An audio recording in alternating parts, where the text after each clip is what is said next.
I remember believing, as long and as far back as I can remember, that my grandpa Paul knew everything. Not only had he lived through everything imaginable, seen wars and peace, seen death and life, there didn't seem much he couldn't do. He could fix anything. He could do everything. He knew everything. And I just really wanted to be like him. And I imagine you too had a person that you looked up to who influenced your decisions, from little things like how you dressed, how you talked, how you styled your hair. We all have an influence in our life. A recent documentary, The Last Dance, was about Michael Jordan, which reminded me of a time where his dominance in basketball helped propel a relatively small company like Nike to be the #1 desired shoe company in the world. Simply wearing the brand that Jordan wore made you feel like you were connected to greatness. I mean, could you dunk like Jordan? Could you take a three-pointer like Jordan? Well, no, but you can dress like Jordan, and that was close enough. Gatorade sold its drinks by simply saying what people were already hoping for based on the influence of Michael Jordan had on their lives, with a catchy song that simply said, "I want to be like Mike." Now, last week I said, whether you know it or not, whether it is subtle or very direct, we all live under the influence. We all live under the influence of someone or something. Every day we live in a world full of influence. The show Mad Men wrestled with the idea of how do you sell a fridge, for example, to someone who already has a fridge? How do you move products and influence people when they might already have that same product? The conclusion they came to was the product itself was not the focus, but a way of life that this product would bring. They sold things by letting you know that having this product would give you happiness. The influence was tied to a story it would give you. So whether it was being like Mike or buying a fridge, we all have someone or something that influence how we think, how we feel, and how we make decisions. And last Sunday, I asked a question that should help us understand our influence and our decision making, which asked, what am I doing this for? The reason this question is so powerful is because if we're honest with ourselves when asking this question, we will be able to see a bit more clearly what we are actually doing and for what reason. I know this is true because what you aim at determines what you see. And most of the time, that's all we see is what we aim for. And because that is all we see, that is all we want. So this question has the power to expose the truth behind it, exposing the influence and your aim of your decision. And by exposing the truth behind the decision of what we do, we expose any lies we may subtly or overtly believe in making the decision. We expose our true aim. And when we understand our aim and expose any lies, we are able to enter in the decision with honesty and truth, and the truth, friends, sets us free. Okay, but aside from the influence in our lives, we too influence others based on how we live, how we speak, how we act. We do this in many ways. How we treat others, for example, our coworkers, our friends, our neighbors, how we drive, how we deal with problems and solutions, really how we perceive and act in this world influences others around us. From the slightest and smallest reactions we give people an immediate perception of who we are. How do we deal with being told something painful and difficult? Do we lash out? Do we respond with anger, with cynicism? Now, I have this story, and I've told it before, and I promise this won't be, Pastor Paul always tells a story, but I tell it because it reminds me enough of the responsibility we carry. Now, when my youngest boy was just a toddler, I was running around and having one of those days. You know the kind that everything is going wrong. You're perpetually late to everything.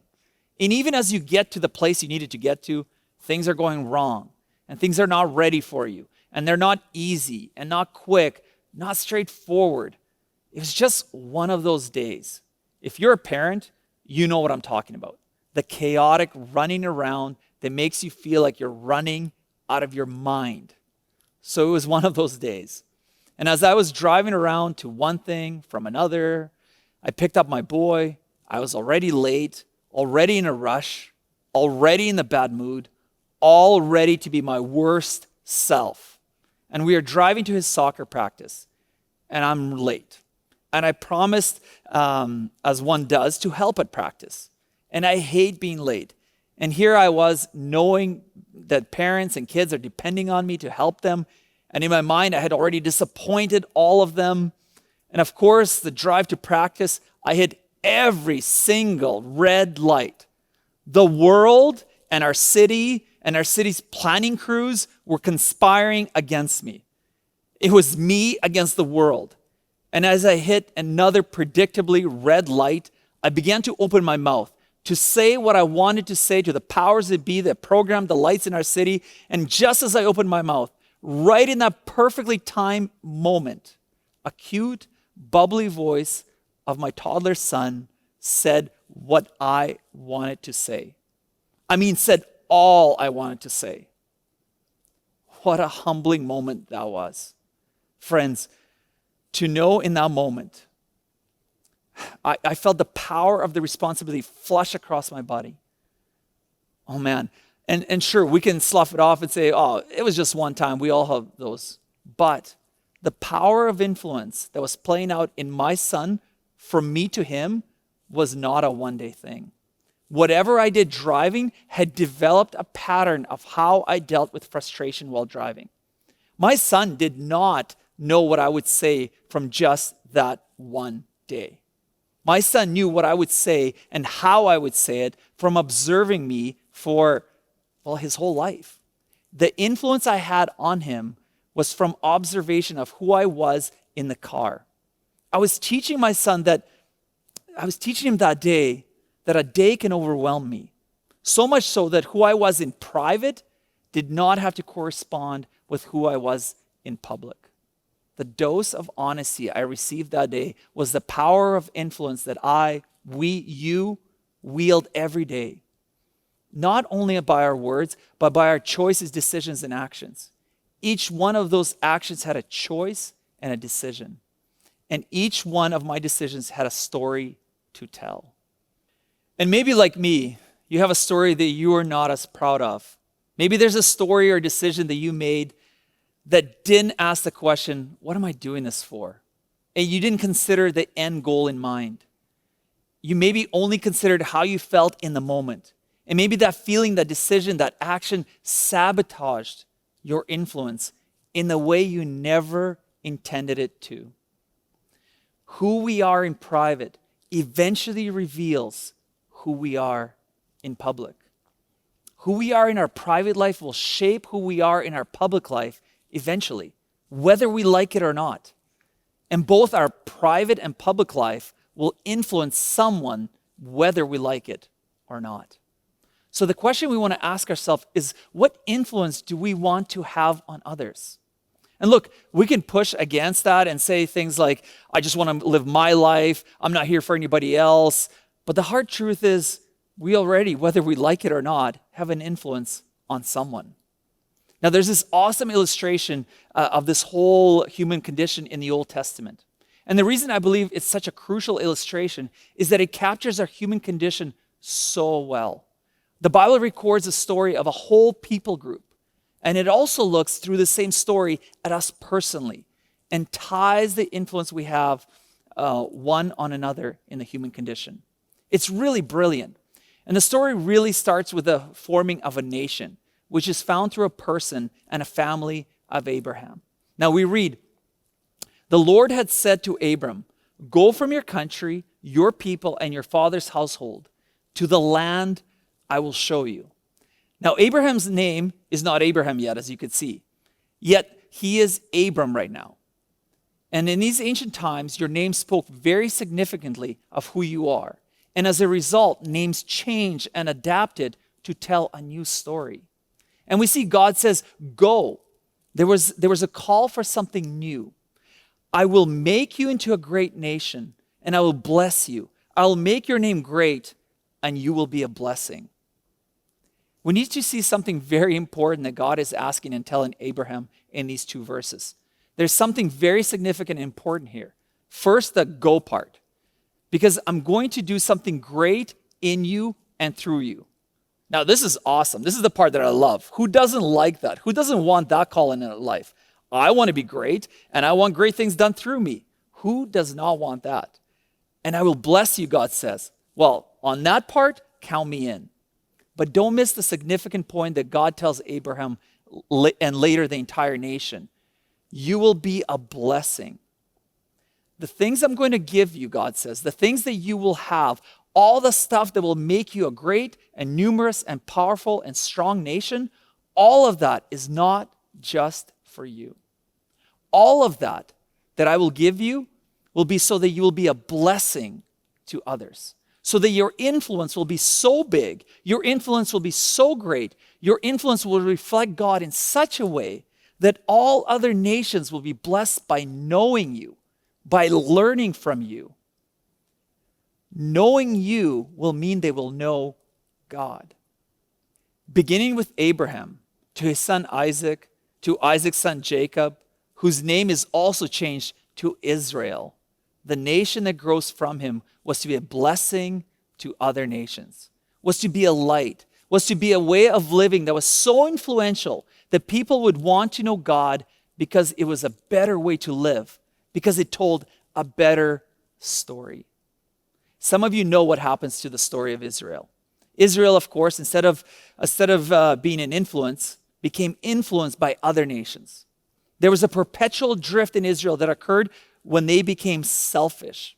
And this drift can happen to a nation, and it could happen to individuals. In Israel's case, this drift is so large that they eventually end up in exile. They lose the blessing, the gift, the greatness that was promised to them because they were not a blessing to other nations. Because they were not an influence in the right directions.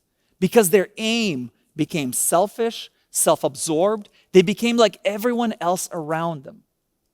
Now, majority of the Old Testament, of the first part of the Bible, majority of its writing is all talking about bringing people back to following God, to this promise, to a better way of life, a hopeful way of life. And the reason this was a better way of life was because their laws for that time were so progressive, so revolutionary, and so powerful and forward-thinking. What they taught was what we now take for granted. We today see these things as our rights, our human rights. But we need to remember that at that time, other nations did not think this was the right way to live. Look at just one of these laws and promises that God gives. He says, God defends the cause of the fatherless and the widow and loves the foreigner residing among you, giving them food and clothing. God defends the cause of the weak, the forgotten, the mistreated, the foreigner.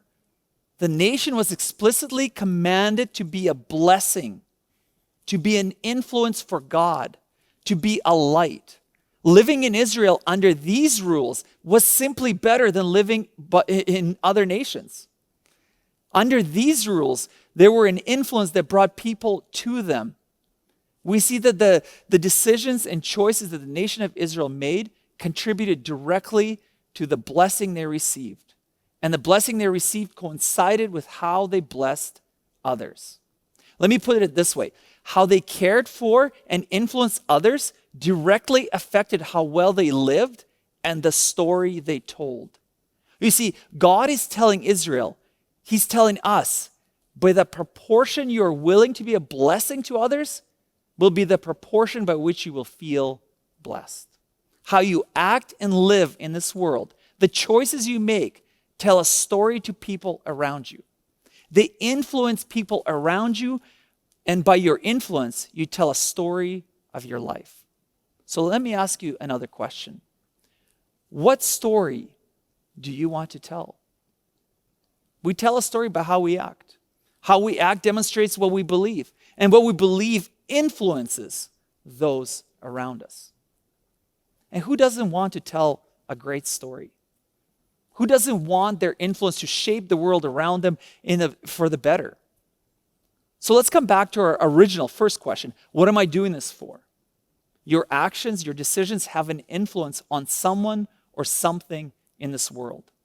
That influence tells a story about who you are. God says, I want to help you write a new story. And with God, it is never too late to write a new story. What a gift. What we see in the Israelite story is the fact that God sees the failure of influence, the inability or unwillingness to use their blessing to bless others. Israel writes a regrettable story, a story of regret and failure that led to exile. So what story do you want to tell? Now, just like Israel, many of us have regrettable stories. We have influenced others in ways we never wish we did. We wrote a story that we wish we could change. Here is the amazing and powerful reality of the human nature.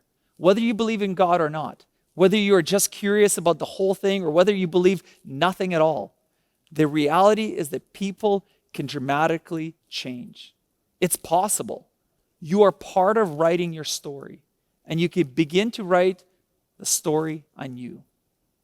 The truth we all know is that being better is better. And because better story is better, let me give you some practical advice. And here's a hint. The future feels like the past, but there's a big difference. The past is the past, but the future can be better. What I mean is the future can still be written, can still be adjusted, can still be different and better. And this is something you can do no matter what you believe. So ask yourself, is there disarray in your life that you could and would set straight? Start small. What is the smallest thing you can do that you would change? What is the small thing that you can fix, that one thing that announces itself humbly in need of repair? Would you tell the truth? Would you own up mistakes? Would you forgive? Would you dare to tell a new story because your future depends on it? Because your family depends on it? Because your story depends on it. Aim small, start somewhere, begin to ask the question, what am I doing this for? Is the end goal worth it? And if it's not, walk away. Change your actions. But if it is worth it, if it is the influence you want to have, the story you want to tell, then fight for it. Aim at who you want to be and not who you were. Take a step. No matter how small, how tiny, how little, take a step in the direction and aim for it. Because what you aim at determines what you see. And what you see will determine how you act. And how you act influences those who are around you. And your influence tells a story about you. So let me ask you again, what story do you want to tell? I believe most of us want to tell the best possible story. Because better is better. So take these steps. Own the truth and change your aim to tell a new story. And here's how we'd like to help. Would you consider trying Alpha? At Alpha, you will have a safe, confidential environment to ask the hard questions about life. An opportunity to wrestle with your story and learn God's story. And here's the amazing part of God's story. With and through Jesus, we can be a blessing. And through blessing others, through influencing people for the better, you become better. You tell the best possible story that in turn changes you for the better. And you don't have to do it alone. Actually, in fact, you can't do it alone. In the God story, Jesus lives out the best story and invites you to join him in this story. And that in him and through him, together with his Spirit living in you, you can be born again. The old Christian saying, meaning you can have a new aim, a new and better story, and a better influence. Thanks, Pastor Paul, for that message. If you have any questions about faith or who Jesus is, we want to invite you to try Alpha. Alpha is a space where you can come and ask life's biggest questions about faith, life, and God in an environment that is welcoming and non-judgmental. For more information about Alpha and to register for our next session, head to cdac.ca/alpha. If you've missed any of our past messages or want to catch up on our past series, head over to youtube.com/CircleYXE to check out more of our great content. We are so glad that you've joined us online or in person, and we hope you have a great rest of your Sunday and the week ahead. Stay safe and bye for now.